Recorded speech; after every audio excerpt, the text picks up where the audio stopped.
Chapter 23, The Lord's Vineyard. This chapter is based on Matthew chapter 21, verses 33 to 44. Through the Jewish nation, it was God's purpose to impart rich blessings to all peoples. Through Israel, the way was to be prepared for the diffusion of his light to the whole world. The nations of the world, through following corrupt practices, had lost the knowledge of God. Yet in his mercy, God did not blot them out of existence. He purposed to give them opportunity for becoming acquainted with him through his church. He designed that the principles revealed through his people should be the means of restoring the moral image of God in man. It was for the accomplishment of this purpose that God called Abraham out from his idolatrous kindred and bade him dwell in the land of Canaan. I will make of thee a great nation, he said, and I will bless thee and make thy name great, and thou shalt be a blessing. Isaiah chapter 12, verse 2. The descendants of Abraham, Jacob, and his posterity were brought down to Egypt that in the midst of that great and wicked nation they might reveal the principles of God's kingdom. The integrity of Joseph and his wonderful work in preserving the lives of the whole Egyptian people were a representation of the life of Christ. Moses and many others were witnesses for God.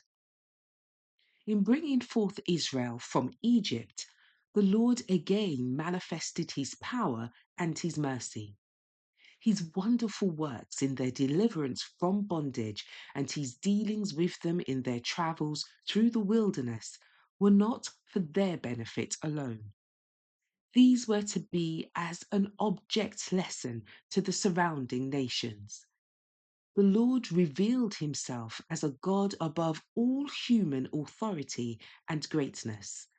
The signs and wonders he wrought in behalf of his people showed his power over nature and over the greatest of those who worshipped nature.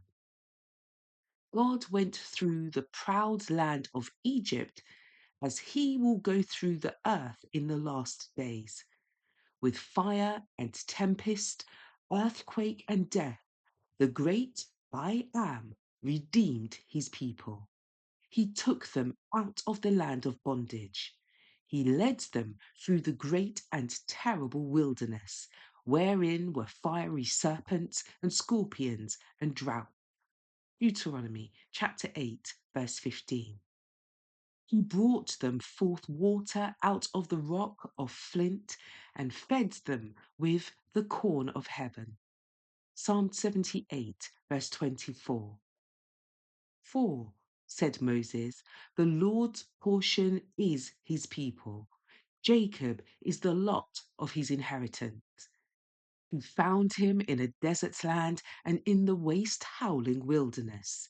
He led him about. He instructed him. He kept him as the apple of his eye. As an eagle stirreth up her nest, fluttereth over her young, spreadeth abroad her wings, taketh them, beareth them on her wings. So the Lord alone did lead him, and there was no strange God with him. Deuteronomy chapter 39, verses 9 to 12. Thus he brought him unto himself, that they might dwell as under the shadow of the Most High.